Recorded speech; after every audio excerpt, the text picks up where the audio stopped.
Ici Mario Massicotte qui vous souhaite la bienvenue à cette série d'enseignements qui a pour titre Code Zoé, parce que nous sommes en train de parler de la vie éternelle, évidemment. C'est un petit mot grec de 3 lettres, Z-O-E, qui signifie justement la vie éternelle. Et c'est vraiment, comme nous l'avons dit à plusieurs reprises, le premier cadeau que nous recevons lorsque nous nous repentons et nous acceptons le Seigneur Jésus-Christ. C'est ça que la Bible dit et c'est ce qui s'appelle la bonne nouvelle. Le mot évangile veut dire bonne nouvelle. Et c'est vraiment une bonne nouvelle parce que nous passons de la mort à la vie. Nous passons des ténèbres à son admirable lumière. Et ce que nous sommes en train d'apprendre, c'est vraiment, nous avons été placés à ce moment-là en Jésus-Christ. Et nous sommes dans une série d'études qui a pour titre « Les privilèges du croyant ». Et nous sommes dans notre 4e épisode de cette étude-là. Et probablement que nous allons continuer encore pendant plusieurs autres productions parce qu'il y a tellement de privilèges que nous avons du fait que nous avons été placés en Jésus-Christ. Et nous avons vraiment besoin d'apprendre qui nous sommes maintenant, parce que nous sommes en Jésus-Christ. Qui sommes-nous, nous qui sommes transportés dans le royaume de Dieu? Et parmi ces nombreux privilèges, vous savez, nous allons découvrir comment nous avons été pardonnés, nous avons été sauvés, nous pouvons être délivrés de nos esclavages, nous pouvons être guéris lorsque la maladie frappe. Il y a des tonnes et des tonnes de privilèges qui sont nôtres maintenant du fait que nous sommes en Jésus-Christ. Et comme nous l'avons expliqué depuis le début de cette série d'études, au moment de notre repentance, il y a un miracle qui se fait. En fait, ça s'appelle la nouvelle naissance. Notre esprit reprend vie. Parce que justement, la vie éternelle, Zoé, nous est communiquée à notre esprit et notre esprit reprend vie, devient vivant dans le Seigneur.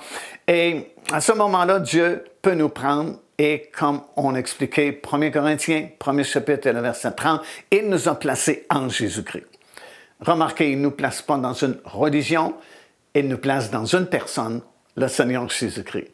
Parce que Dieu ne fait pas dans la religion. Ce n'est pas une question de religion avec Dieu. Au ciel, ce n'est pas une question de catholique ou protestant ou baptiste ou frère en Christ ou pentecôtiste. Non, lorsque Dieu regarde le monde entier, pour lui, il n'y a que 2 groupes de personnes. Il ne voit pas les catholiques, les protestants, les baptistes, les frères en Christ. Il ne voit que 2 groupes d'individus, ceux qui sont sans Christ et ceux qui sont en Jésus-Christ. Alors, des milliards de personnes qu'il y a sur cette planète, aux yeux de Dieu, il n'y a que 2 groupes, ceux qui sont sans Christ, donc perdus, et ceux qui sont en Jésus-Christ. Et pour être placé en Jésus-Christ, comme on l'a expliqué, ça prend ce miracle que la Bible appelle la nouvelle naissance. Et c'est gratuit, ça se fait automatiquement lorsqu'une personne se repent, reconnaît son besoin d'être sauvée et accepte le Seigneur Jésus-Christ comme son Seigneur et son Sauveur. À ce moment-là, il va naître de nouveau et comme on l'a expliqué, Dieu va le prendre et il va le placer en Jésus-Christ. Alors avant, nous étions sans Christ, perdus dans le monde, comme Paul explique dans l'Épître aux Éphésiens, 2e chapitre. Mais il y a un miracle qui s'est produit. On est venu à la connaissance du Seigneur Jésus-Christ parce que nous avons entendu quelqu'un prêcher le salut en Jésus-Christ, où nous avons lu un article de quelqu'un qui avait écrit au sujet de cette bonne nouvelle que nous puissions être pardonnés, sauvés, libérés en acceptant le Seigneur Jésus-Christ. Et nous avons pris la bonne décision. Vous savez, Dieu ne sauve personne de force. C'est nous qui décidons vraiment. L'Évangile nous est proposé, le salut nous est proposé. Tout ce que Christ a accompli sur la croix de Golgotha nous est offert en cadeau, mais Dieu ne nous oblige pas à le prendre. Ça dépend de notre décision. Ça va dépendre du choix que nous allons faire. Si nous avons le bon sens et l'intelligence de dire oui, nous recevons tous ces privilèges-là qui viennent avec le fait que nous sommes sauvés. Parce que, encore une fois, Dieu nous a placés en Jésus-Christ et tout ce qui est vrai de Jésus-Christ devient vrai de cette personne qui a été placée en lui. Et maintenant que nous sommes en lui, évidemment, il y a de nombreux privilèges. Et c'est ce que nous pouvons découvrir dans le Nouveau Testament. nous avons plusieurs livres dans le Nouveau Testament, notamment toutes les épîtres de l'apôtre Paul, de l'apôtre Pierre, de l'apôtre Jean.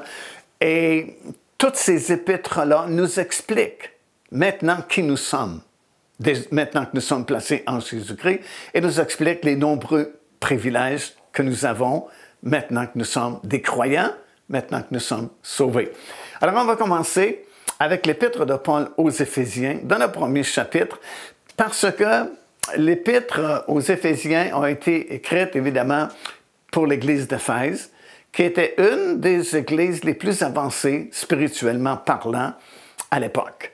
On sait que l'Église de Corinthe, par exemple, était remplie de chrétiens charnels, tellement que Paul dit aux Corinthiens, « J'aurais aimé vous donner la nourriture solide, la viande de la parole de Dieu, mais je suis obligé encore de vous nourrir au lait, simplement, au lait spirituel, parce que, dit-il, vous êtes charnels. » Mais l'Église d'Éphèse était remplie de chrétiens spirituels, et là, Paul pouvait enseigner davantage afin de révéler encore plus la parole du Seigneur. Et dans cet épître-là, vous allez voir plusieurs versets qui débutent par ces deux petits mots « en lui ».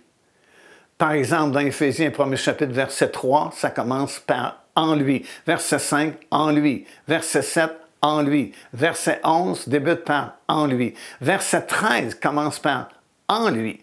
Alors, vous allez retrouver dans le Nouveau Testament environ une centaine de versets qui débutent par ces mots-là, en lui, ou par lequel. Et tous ces centaines de versets-là nous expliquent qui nous sommes maintenant que nous sommes sauvés. Tous ces nombreux versets-là nous expliquent tous les privilèges que nous avons du fait que nous sommes placés en Jésus-Christ. Alors, c'est extraordinaire. Écoutez, je n'ai pas dit quelques versets. J'ai dit une centaine de versets. Alors, si ça vous intéresse, vous pouvez, grâce à une concordance, prendre tous les versets qui parlent de ce que vous avez en lui, par lequel, duquel, et toutes ces expressions-là mentionnent les privilèges auxquels vous avez droit et mentionnent également qui vous êtes maintenant que Dieu vous a placé en Jésus-Christ. Alors, commençons ici déjà par ce chapitre-là, premier chapitre de l'épître de Paul aux Éphésiens. Et ça dit déjà au verset 3, écoutez bien, « Béni soit le Dieu, le Père de notre Seigneur Jésus-Christ, qui nous a bénis de toutes sortes de bénédictions dans les lieux célestes en Jésus-Christ. » Alors déjà, l'expression est mentionnée ici, en Jésus-Christ.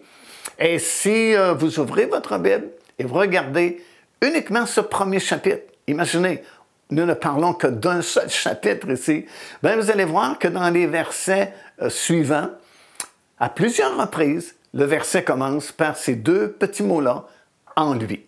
Verset 5, verset 7, verset 11, verset 13 débute par « en lui, nous avons telle chose ». « En lui, nous possédons telle chose ». En lui, nous sommes ceci ou nous sommes cela.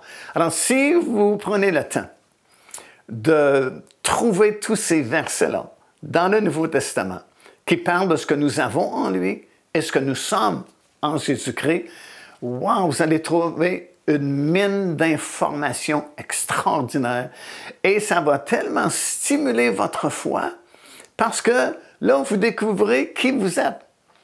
Bien sûr, le diable est un menteur. La Bible dit, et c'est Jésus qui parle, le voleur, puis le voleur, c'est le diable, il est venu pour dérober, égorger et détruire. Lui, ce n'est pas son intérêt que vous découvriez qui vous êtes en Jésus-Christ, parce que vous allez le battre beaucoup plus facilement. Alors, il va vous faire croire beaucoup de mensonges, que vous ne méritez rien, que vous ne valez pas grand-chose, que Dieu vous aime moins qu'une autre personne. Et il va inventer toutes choses pour vous éloigner, pour vous décourager, vous déprimer. Mais je vous le dis, commencez une recherche. Trouvez ces versets-là. Il y en a une centaine, je vous le dis, dans le Nouveau Testament, qui parlent de ce que vous avez en lui, duquel, par lequel, et ainsi de suite. Et vous allez découvrir les privilèges que vous avez et surtout découvrir qui vous êtes en Jésus-Christ.